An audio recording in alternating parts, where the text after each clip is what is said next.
ত্রাণ নিয়ে গাজা অভিমুখী গ্লোবাল সুমুদ ফ্লোটিলা নৌবহরের সবশেষ জাহাজটিও আটক করেছে ইসরায়েল।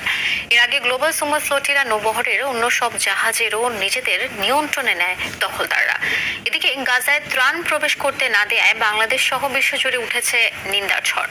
প্রতিবাদে রাস্তায় নামে বার্সেলোনা, মালয়েশিয়া, পর্তুগাল সহ বিশ্বের বহু দেশের মানুষ। আটককৃতদের দ্রুত মুক্তির দাবি জানান বিশ্ব নেতারা। দেখুন ইমতিয়াজ আহমেদের রিপোর্ট।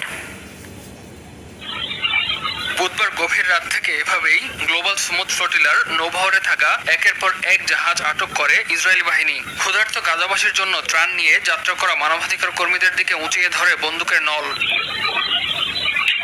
গাজা অভিমুখী 44টি নৌযানের গ্লোবাল সুমুদ ফ্লোটিলার শেষ জাহাজটিকেও আটক করেছে ইসরায়েল। স্থানীয় সময় শুক্রবার সকালের দিকে গাজা উপকূলে আসলে মেরিনেট নামের জাহাজটির দখলে নেয় ইসরায়েলি সেনারা।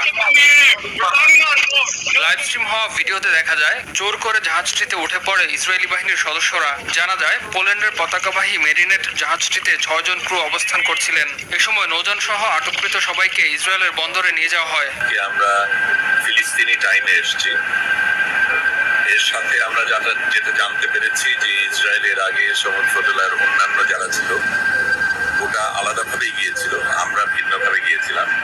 তাদের সবগুলি জাহাজকে আটক করেছে।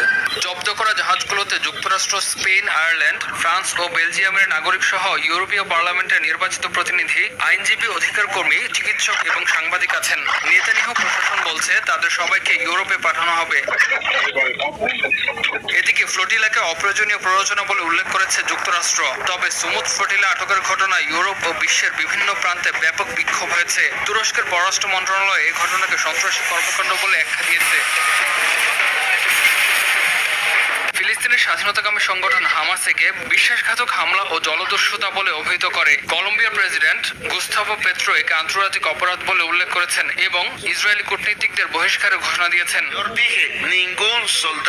গেল আগস্টে গাজায় খাদ্য ঔষধবাহী 44টি নৌযান পাঠানোর ঘোষণা দেয় গ্লোবাল সুমুদ ফ্লোটিলা মিশনের পরিচালনাকারী স্বেচ্ছাসেবী জোট ফ্রিডম ফ্লোটিলা কোয়ালিশ FFC জোট। ইমতিয়াজ আহমেদ, RTV।